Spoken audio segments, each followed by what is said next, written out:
This is my retro computer setup, and I love this so much. I've got a retro mini PC, retro monitors, retro peripherals, retro consoles, and nostalgic stuff and decorations and other junk, and it's just, I love it, but I couldn't help feeling like something was missing. And I was right. Something is missing. Something that would make this whole area a lot more special. And I think I figured out exactly what that is.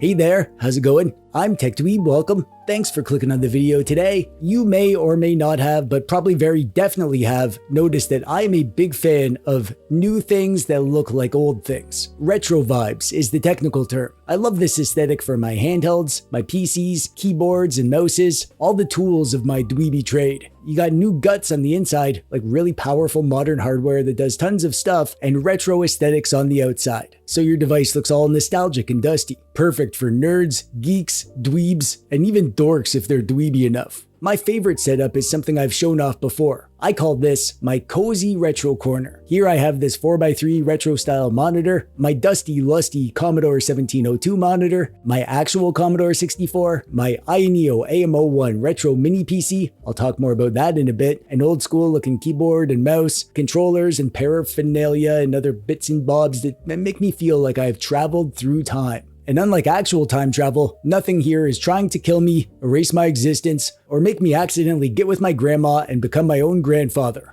No, this is the safe version of time travel. The version where everything boots instantly, doesn't scream at me with disk errors, and I don't have to blow into cartridges like a caveman. Just some top shelf retro vibes. I splurged on the good stuff. But I've been thinking, what if we took this a step further? What if this wasn't just a cozy little corner? What if this was the ultimate retro style mini PC computer setup?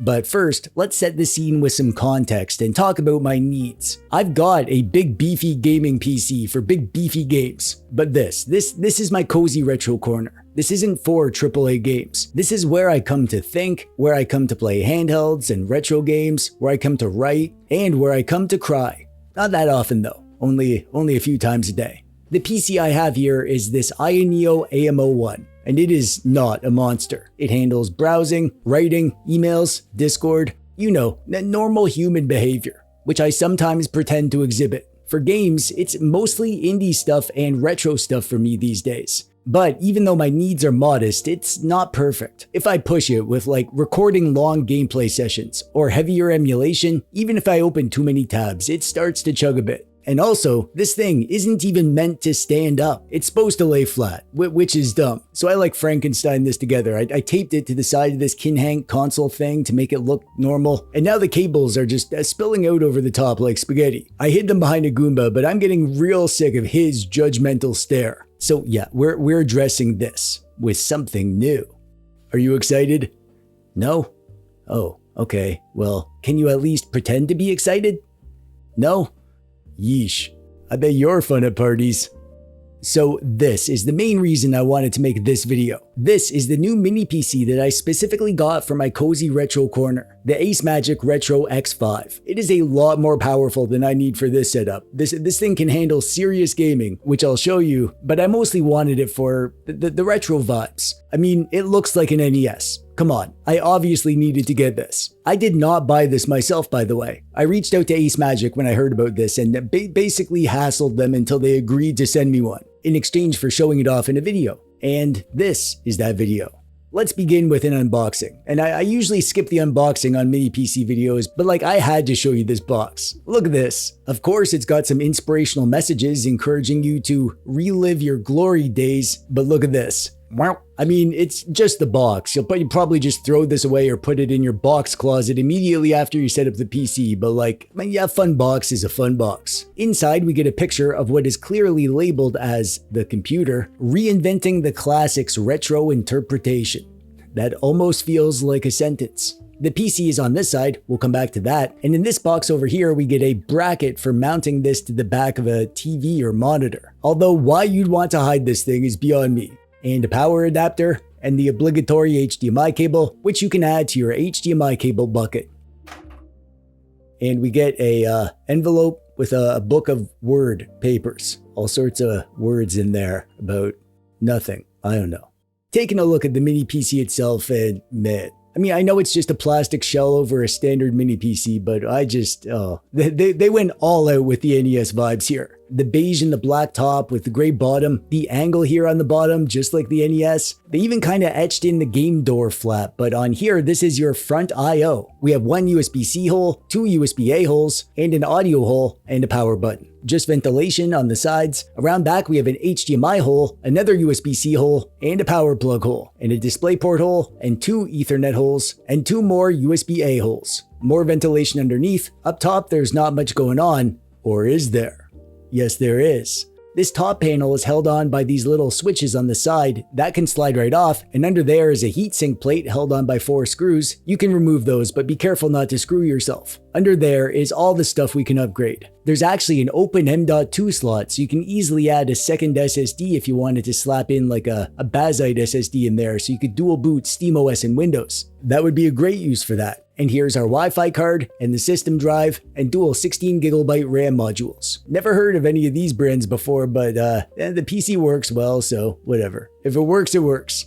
This bad boy is rocking the Ryzen 9 HX370 chip with integrated Radeon 890M graphics. My model has 32GB of DDR5 RAM clocked at 5600 megathings per second and a 1TB NVMe SSD. We also get Wi-Fi 7, Bluetooth 5.4, it's running Windows 11 Pro, and it does not have a built-in air fryer. You gotta get a different device if you want to do air frying, but probably an air fryer.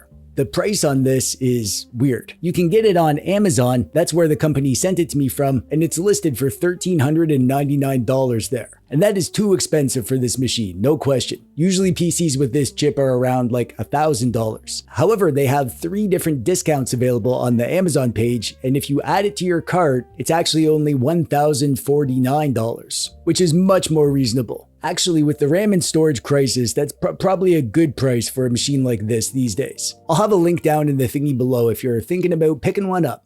Starting it up for the first time, I was greeted by a very bare bones installation of Windows 11 Pro. No third-party software at all. No viruses or any other nasties, just a basic bare bones version of Windows 11. I mean, apart from the regular Microsoft bloatware, of course. And like, I don't need to explain that this is a computer, right? I mean, you can do computer stuff. Change the theme, install your programs, browse the web, watch videos, 4K videos, whatever, all that stuff. It's no problem. This chip is pretty darn powerful, as you'll see, so it's no surprise that the system is super fast and snappy. It boots in like 10 seconds. Stuff launches quick. As a PC, heck yeah. Yeah, this is nice.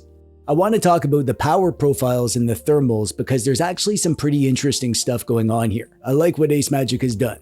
So in the BIOS, you have the option to switch the power profile mode from silent to balanced and performance. And depending on the power mode you have set, you'll get between 45 watts and 65 watts of package power to the APU. When you're pushing it with high-end workloads, you're going to be getting between 70 and 80 degrees. And in silent mode, the fan is really quiet. And in performance mode, you can definitely hear it, but it's actually not too bad at all. I'd say that this is better than average when it comes to mini PCs. What I like about the fan here is that it doesn't kick on quickly. It has a nice ramp to it. Like, it's not stopping and starting constantly. Under load, the fan will ramp up, it'll cool, and then it'll ramp down. And we get really impressive performance for the benchmarks in any power mode. In Cinebench R23, I got a multi-core score of 23,000 in performance mode, but I still ended up with 20,400 in silent mode. This thing is very quiet in silent mode. You'll only hear it when it's being pushed to the limit, and even then it's barely audible. The big difference in performance modes is with gaming. In Shadow of the Tomb Raider, both on silent and on performance, I started out getting 43 FPS on average. However, in silent mode, there was some throttling and the FPS went way down and ended up averaging like 33 FPS, with some dips down into the high 20s. On performance mode, it stayed at around 43 FPS. Obviously, that'll go up or down depending on the settings. This is just what I used for a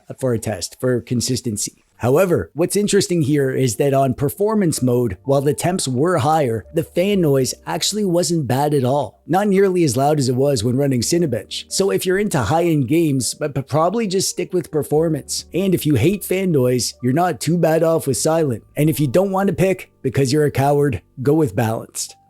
When it comes to gaming, I didn't play a ton of stuff, especially high-end stuff, but I couldn't help but try out some of my favorites to see how it handled high-end gaming. I'm not going to go into detail for each game or whatever. You can see the settings and the frames per second on the screen, but the big picture view is that the performance you'll get on this thing heavily depends on the settings compromises that you'll be willing to make. If you're going for like medium settings and 1080p with maybe balanced FSR, in higher end games you'll be getting between 30 to 40 FPS, depending on how old the game is, which is basically right in line with every other mini PC that I've tested with this chip. This is fine performance for a mini PC, but like it's still a mini PC, right? It doesn't have desktop PC level performance. It's never gonna outperform even a modest gaming PC. So like if you don't need the mini form factor, if you're just here for gaming, then like yeah, get an actual desktop gaming PC with a GPU. If you can actually get one at a reasonable price, that is. The RAM and storage crisis means that it's less easy these days to get a traditional computer, but these mini PCs haven't seen as much of a price increase, so I can still see this being a good option if you're fine with this level of performance. I didn't want this for AAA gaming, so this is basically a non-issue for me. After I make this video, I won't be playing any of this kind of stuff, but it's neat to see what it can do.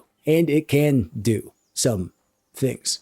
Oh, and this happened when I played Assassin's Creed Mirage. I guess my save file got messed up or whatever. I thought it was funny, and I wanted to show you.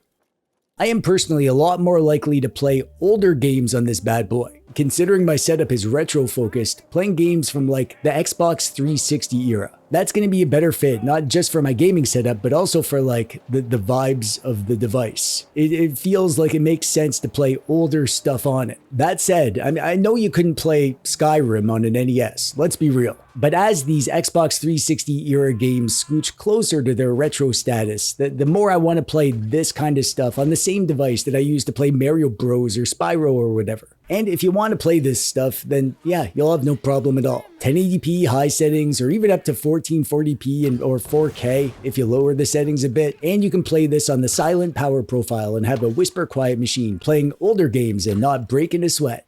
It probably goes without saying, but I'll say it anyways because it's my job to say stuff. For indie games, yeah, this thing is going to work amazing. You can play all the indies on here. Lower spec modern games, that stuff will run all dang day, even on the silent power profile. I mean, this kind of stuff runs on super cheap potato PCs, so it's no surprise. And if you were expecting to be surprised, then can you really call it a surprise if you were expecting it? I'll leave that up to the philosophers to decide. As for retro games, you'll play everything. This thing can handle lots of AAA games, so for emulation, the only bottleneck is going to be the emulators themselves. I was playing PS3, upscaled to 1080p, it was playing perfectly, you could probably go beyond that. Xbox 360 emulation is hit or miss because that emulator isn't as far along as lots of systems. PS2, upscaled to 4K, no problem at all. Basically, everything you could want to play, you'll play it on here. I guess maybe if you wanted to push it, then PS4 emulation might struggle if you got into upscaling. PS4 emulation is super new, and I've never tried it. I don't have any PS4 games or emulators to test. That's just my hunch. But like, for all intensive purposes, you can play all the retro games on here.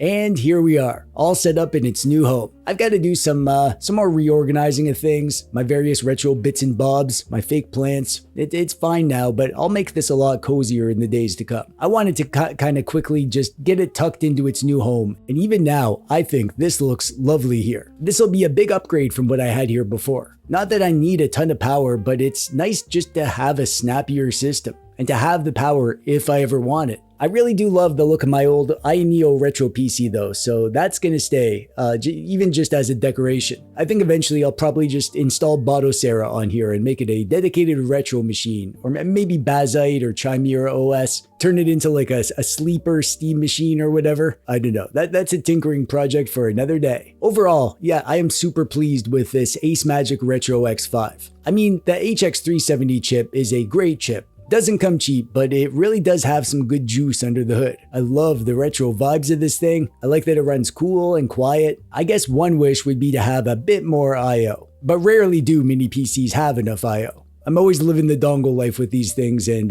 yeah, that's fine. It's all good. Anyways, that's it. That's all I really have to show you. My new retro style mini PC to bring a bit of new zest to my cozy retro gaming corner. Let me know if there's anything else that you want to see running on this, or if you want me to make more videos about how I use this cozy retro setup. I have some more DOS content coming soon, but I'm happy to entertain whatever ideas you have for videos. Unless you want me to give you a foot reveal. I'm not doing that here on YouTube. You gotta subscribe to my OnlyFans for that. Anyways, that'll do it for me for today. Click the thumbs up button if you like the video and click subscribe if you haven't, and notifications, something YouTube stuff. I'm TechDweeb. Thanks for watching. Bye-bye.